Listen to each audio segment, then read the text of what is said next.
여러분 안녕하십니까? 이어서 광주 전남권 뉴스입니다. 주말인 오늘 광주와 한평, 영광 등에는 호우특보와 함께 폭우가 쏟아졌습니다.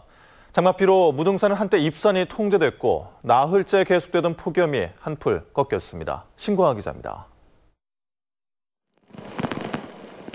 밤사이 내린 장맛비는 오전 한때 5개 지역에 호우특보가 내려질 정도로 폭우로 변했습니다.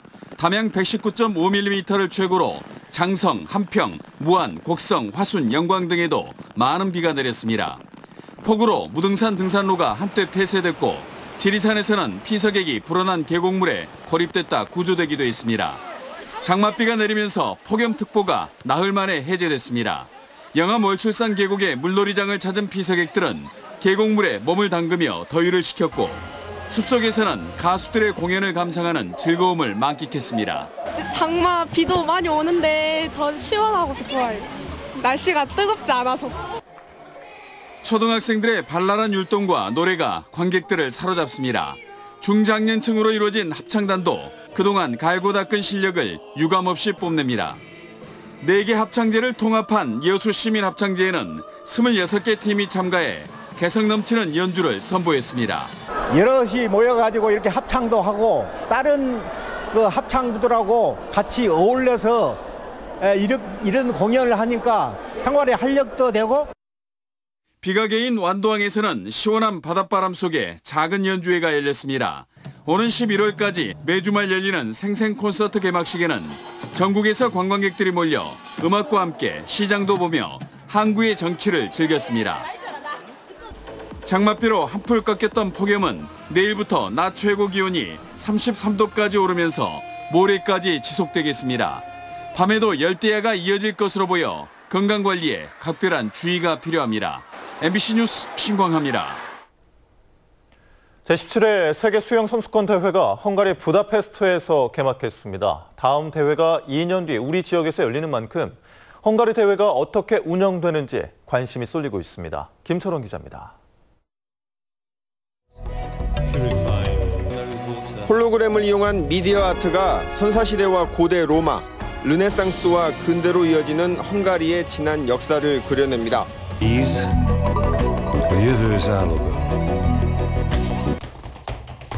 군복을 입은 남성들의 탭댄스에 이어 헝가리 전통 의상을 입은 여성들의 군무가 이어지는 부다페스트시의 하늘엔 마치 별과 같이 드론이 떠다니며 밤하늘을 수놓았습니다. 아름다운 다뉴브강을 따라 펼쳐진 화려한 야경을 배경으로 2017 세계 수영 선수권 대회에 막이 올랐습니다.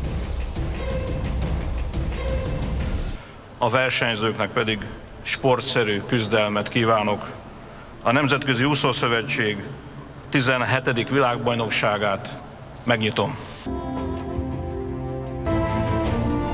헝가리 수영 영웅 크리스티나 에게르세기의 성화 점화를 시작으로 17일간의 열전이 시작됐습니다.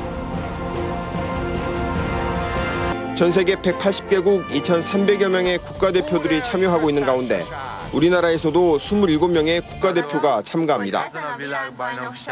2007년과 2011년 세계 수영 선수권 대회 자유형 400m 우승자 박태환이 6년 만에 출전하는 대회에서 명예를 회복할 수 있을지가 관심입니다. 박태환 선수에게는 서력할 수 있는 또 뭔가 보여줄 수 있는 그러한 대회이기 때문에 박태환 선수의 결과가 상당히 다음 개최지인 우리로선 중요한 입장인 것 같고 다음 대회 개최지인 광주시와 대회 조직위원회는 참관단을 부다페스트 현지로 보내 대회 운영 참관은 물론 2019년 광주대회 홍보 활동에 들어갔습니다. 윤장현 시장을 비롯한 광주시 대표단은 선수권 대회 폐막일인 오는 30일 부다페스트 시장으로부터 대회기를 인수받을 예정입니다. MBC 뉴스 김철원입니다. 세월호 수색 작업에 대한 국민 참관을 요구하는 집회가 열렸습니다. 4.16 세월호 참사 가족협의회와 4.16 연대, 4.16 안산시민연대는 오늘 목포 신항에서 집회를 갖고 세월호 국민 참관을 보장하라고 요구했습니다. 4.16 단체들은 김영춘 해수부 장관이 수색 작업 참관을 보장하겠다고 약속했지만 현장 수습본부는 이를 허가하지 않고 비밀주의로 일관하고 있다고 지적했습니다. 사단법인 들불 열사 기념사업회가 대구 지역 청소년들을 초청해 5.18 사적지를 둘러보고 광주 항쟁의 의미를 되새기는 시간을 가졌습니다. 대구 지역 청소년 30여 명과 광주 지역 청소년 20여 명은 오늘 5.18 기록관과 옛 전남도청, 국립 5.18 민주묘지를 잇따라 둘러보고 한국 민주주의와 5.18의 의미를 놓고 토론했습니다. 들불 열사 사업회는 올해 부산과 대구 지역 청소년들을 2차례 더 불러 5.18 교류 캠프를 열 계획입니다. 여수와 순천, 광양시의 체계적인 협력 사업 추진을 위한 상설 사무국 설치가 가시화되고 있습니다. 여수, 순천, 광양시 행정협의회는 최근 2차 실무 협의를 갖고 전라남도 방문과 3개 시 의결을 거쳐 내년 1월쯤 상설 사무국을 설치하기로 했습니다. 또 3개 시 광역교통망 구축은 내년 1월 시행을 목표로 실무 논의를 이어가기로 했으며 가야 문화권 사업도 해당 부서들의 회의를 거쳐 사업 추진 방향을 결정하기로 합의했습니다. 전남에서는 찾아보기 힘든 다양한 종류의 양서 파충류를 보유한 한평 생태공원이 고전을 면치 못하고 있습니다. 올해부터 도비 지원이 끊긴 데다 입장객도 지난해보다 늘지 않을 것으로 보여 운영에 어려움이 예상되고 있습니다. 김윤 기자입니다. 아마존 열대우림이 고향인 길이 8m가 넘는 아나콘다. 육지 거북이 가운데 가장 큰 생후 25년이 넘은 코끼리 거북이. 알비노 미얀마 비단뱀을 직접 만져볼 수도 있어 아이들에게는 색다른 체험을 제공하고 있습니다. 이렇게 만지니까 어때요? 시원해요. 시원하고. 부드러워요.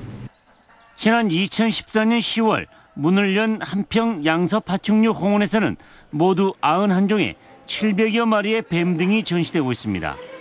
다양한 종류의 양서파충류가 전시되고 있지만 지난해 관람객은 10만 8천여 명 수준으로 지난 2015년보다 3만여 명가량 줄었습니다. 입장객 감소에는 한평군의 전략 부재도 한몫을 하고 있습니다.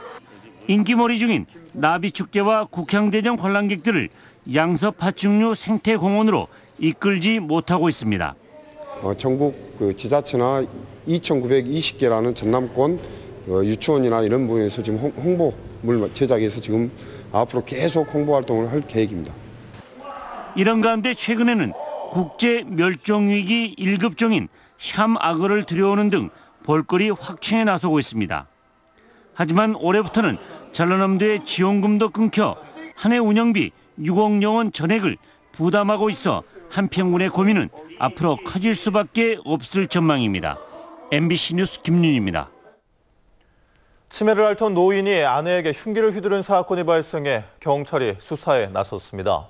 어제 오후 3시 10분쯤 광주시 동구 지산동에서 71살 A씨가 아내에게 흉기를 휘둘러 얼굴 등에 상해를 입혔습니다.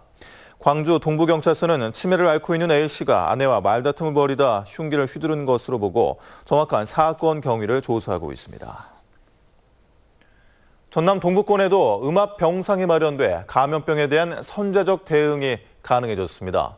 공공의료기관인 순천의료원은 음압 병상 4개와 선별 진료실 등을 갖춘 감염 격리 병동을 마련해 운영에 들어갔다고 밝혔습니다. 현재 전남 지역 대부분의 음압 병상은 서부권에 시중돼 있어 동부권 음압 병상 설치 필요성이 제기되어 왔습니다. 신안군 하이도 대리에 있는 당숲이 산림청으로부터 국가산림문화자산으로 지정됐습니다. 하이도 대리의 당숲은 대리마을에 있는 소사나무 군락으로 낙엽 화렵 수림대에 서식하는 독특한 마을숲이 보존돼 있습니다.